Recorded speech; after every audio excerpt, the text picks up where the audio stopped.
Whereas you find with some of the Muslims today, we have extremes in both schools of Islam, I tell you.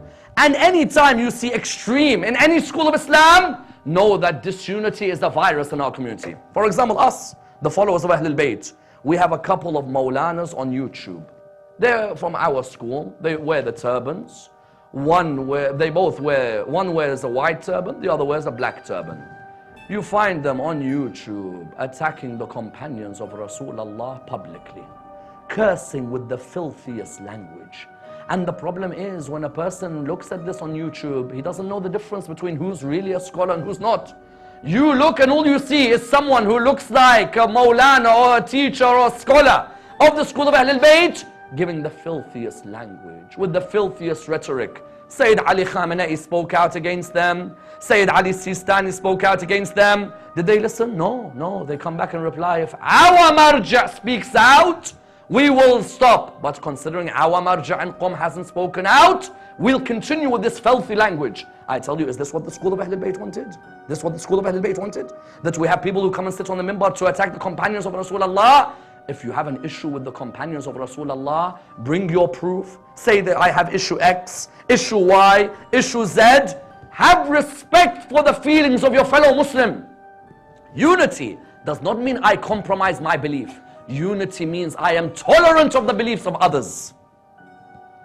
And the problem in our communities is when there's Maulanas who sit on this minbar and their lectures are available, and you find that instead of people speaking out against them, but you know, he's a Maulana and I can't really say anything. The moment you see a Maulana sit on the minbar of Al Muhammad who's causing disunity between Muslims, pull him off.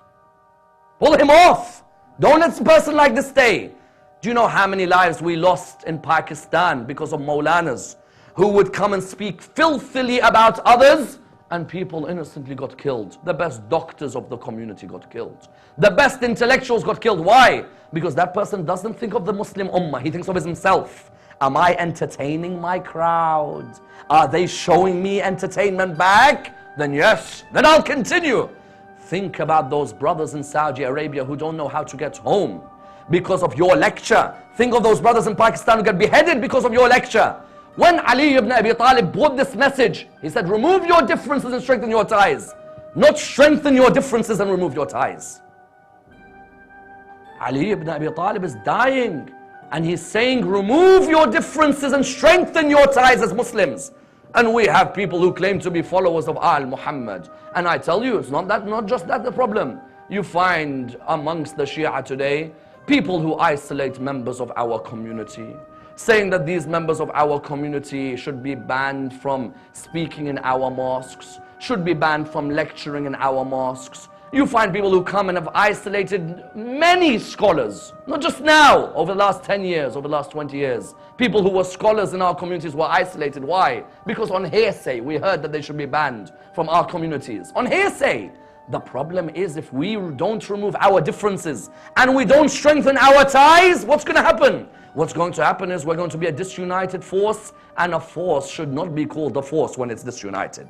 You found Amir al-Mu'mineen was only Khalifa for 4 years. 4 years, that's it. 4 years and 7 months, let's say. In those 4 years and 7 months, Ali ibn Abi Talib, 3 civil wars he faced. Do you think he faced wars from the non-Muslims? Wallah, the non-Muslims were good to Ali ibn Abi Talib, I tell you. It was the Muslims who fought Ali ibn Abi Talib. And every time they fought him, Ali ibn Abi Talib tried to find a way of finding peace between them, I tell you. And some of these people who fought him, some of them, not all, some of them, wallah, they had given nothing to this religion. As in, for example, if you were to look, let's say, at the Battle of Jamal. At the Battle of Jamal, Ali ibn Abi Talib comes to the front of the battle, and he looks at the wife of Rasulullah, and he looks at Talha, and he looks at Zubair. He says, Zubair, aren't you my cousin? Zubair is Ali ibn Abi Talib's first cousin, because Ali ibn Abi Talib's auntie is Zubair's mother.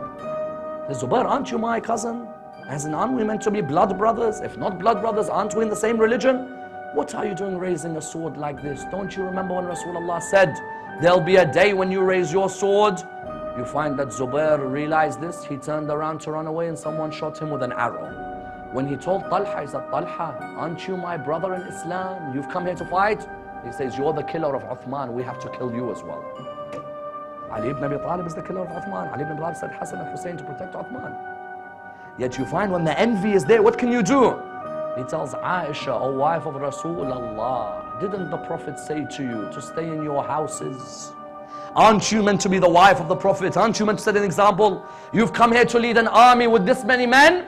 She said, you're the killer of Uthman and we will kill you today.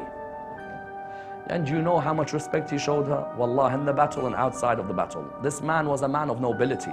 The human being didn't understand Ali ibn Abi Talib. Ali ibn Abi Talib, do you know what he said to Malik al-Ashtar? He said, Malik, you see her sitting in her carriage on the camel? He said, yes. He said, take your sword and cut the feet of the camel. Then he turned around to another companion. He said, you, when she falls, I want you to hold her body. Malik al-Ashtar went, he cut the feet of the camel, the carriage fell, Aisha fell from the carriage, the other companion held her body. She turned round and she said, how dare you touch the body of the wife of Rasulullah when you are not mahram to me? The reply was an unbelievable reply. He said to her, Aisha, it is your brother Muhammad, the son of Abu Bakr, who's holding your body. The only person in Ali ibn Abi Talib's army who was mahram to her was the person he sent to hold her body.